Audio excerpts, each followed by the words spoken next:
Hesh Sagafi, Liberty Home Mortgage here, and today we are talking about bankruptcies and mortgages. How does a bankruptcy work if you've had a bankruptcy and now you want to go buy a house? The problem with bankruptcy is it's kind of like a scarlet letter. It's like something you wear that society has taught, hey, you're different, this is bad, whatever it all is. The facts are the facts. The market, the economy, you're talking divorces, health issues, cuts in income, loss of overtime, loss of jobs. Especially here we are now in 2023, and you're looking at the upcoming recession that, is probably going to happen at some point this year. My opinion of course, is the back end of the year, even into early 2024. I can't even say it's going to be it's not going to be, in my opinion, nowhere near what the Great Recession was in 2007, but it's still going to be a recession. That means people are going to lose jobs and people are going to be hurt. When people lose jobs, they lose their income. Well, the two key things to keep in mind are there's a few different bankruptcies somebody could declare. The two that we focus in on the most in the mortgage lending industry is a Chapter 7 and a Chapter 13.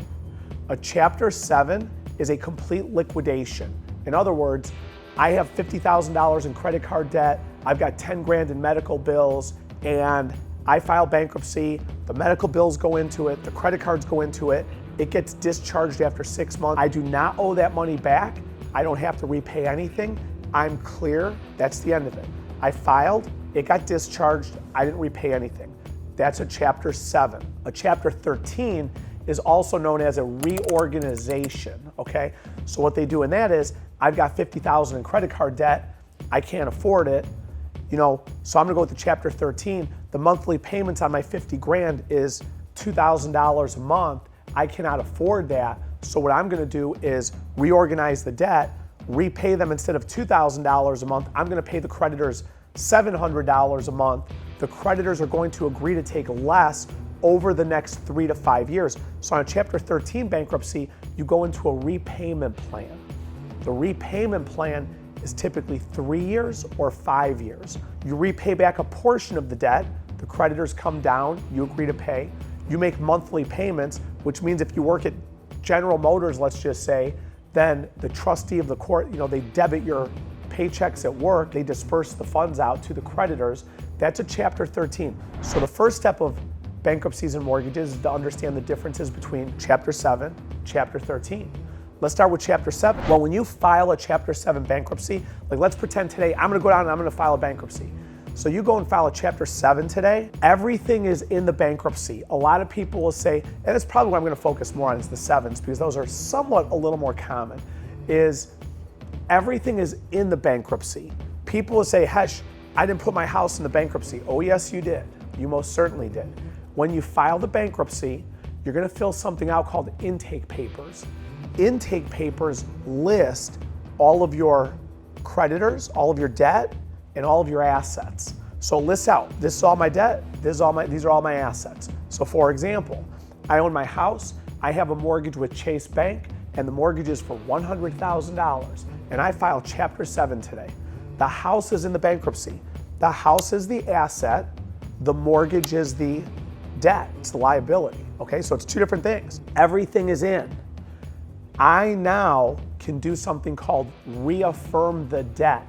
When I go Chapter 7, the Chapter 7, it does not pay off the debt, it does not release the lien from the house, it does not mean I lose the house. A lot of people with bankruptcy, and that's why this video is probably even more important, think that, Hesh, I don't want to go bankrupt because I don't want them to take my house. They can't take your house. They can't take your house at all. Here's what happens. The bankruptcy releases you from the obligation to repay the debt. When I took out that mortgage with Chase Bank, I signed a note. I obligated myself to the money by signing the note. The bankruptcy severs that obligation and it says, Hesh, you no longer have to pay Chase Bank the money, okay? Now, if I stop paying Chase Bank their money, they're gonna do something called foreclose. When they foreclose, which takes God knows 1 to 2 years or whatever it takes, when they foreclose, then they're gonna take my house, put it up at auction and sell the house off. That's if I foreclose. Now a lot of people say, Hesh, I can afford the house payment, I just can't afford the $30,000 of credit card debt that I have. So when you file the Chapter 7, everything goes in. You look and say, hey, I can afford the mortgage. You are given a choice. You can actually take the mortgage out of the bankruptcy. That's called a reaffirmation. That means you are reaffirming that I owe this debt, okay? Now, to reaffirm the debt, you need the judge, you need yourself, the attorney, the trustee, like everybody's got to sign off on the reaffirmation. Now, for the attorneys watching, no, it's not the trustee or whatever it all is. It's got to be signed off on and agreed upon. I think the judge, like all parties have to agree to reaffirm the debt, okay? When you reaffirm the debt, you're obligating yourself to it again. And then you can make your payments as scheduled. You don't have to reaffirm the mortgage either, by the way. If you do not reaffirm the mortgage, but you send Chase Bank your payments every single month, they're not doing anything. They're taking your payments from you is what they're doing. And if it's a 30-year loan, on the term that you're paying, the payment schedule you're paying, if you keep paying it, you'll pay the house off someday and you own the house free and clear. When you file bankruptcy, you do not relinquish the title to the home. The bankruptcy does not pay off the debt. None of that stuff happens. The credit cards are washed away. Car loans, you put a car loan in there. When you put a car loan in there, you do have to reaffirm the auto loan, or they're going to repo that car in 2 seconds, hopefully while you're not driving in that thing, or you're parked in the parking lot on your phone texting and the tow truck man comes and rips that out while you're trying to text. He'd screw up your text for you, okay? So Chapter 7, that's what happens in the world of a Chapter 7. Now for a mortgage on the Chapter 7, we go by the discharge date of the Chapter 7. So whenever it was discharged, for different types of loans, VA, FHA, USDA, conventional, the discharge dates range anywhere from 2 years to 4 years out of the discharge of the Chapter 7 in order to qualify for new financing. Now, I do a ton of videos on what should you do to rebuild your credit after you've declared bankruptcy.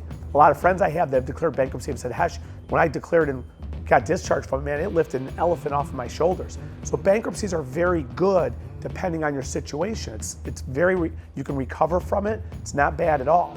So on Chapter 7 bankruptcy, which is a complete liquidation, you just have to wait 2 to 4 years and you can look to have another opportunity to buy a home. Let's switch over to Chapter 13 briefly. 13s are a little more complicated. Their payment plans on 13s, what we do is for like FHA, VA, USDA, we go off of the filing date of the 13. We want to see you in the 13 for like a year making payments. And as long as you've made all your payments on time, you can go for a traditional FHA or VA loan or USDA loan. For conventional, you have to be discharged from the bankruptcy. I want to say it's around 2 years, 4 years. There's exceptions in there. But the 13 is a reorganization. It's a 3 to 5 year payment plan. And then, you go from there. But the 13 is a bit different. So naturally, these are how bankruptcies are handled. The different mortgages look at them just a little bit differently, okay? But at the end of the day, they all follow the same premise. You had a little bit of a setback. You had to reset, refresh, restart over. That's why you went bankrupt. Then you start moving forward from there. So keep an eye on my other videos. Watch these as they go. And subscribe, like, and share this video, of course, and catch you on the next one.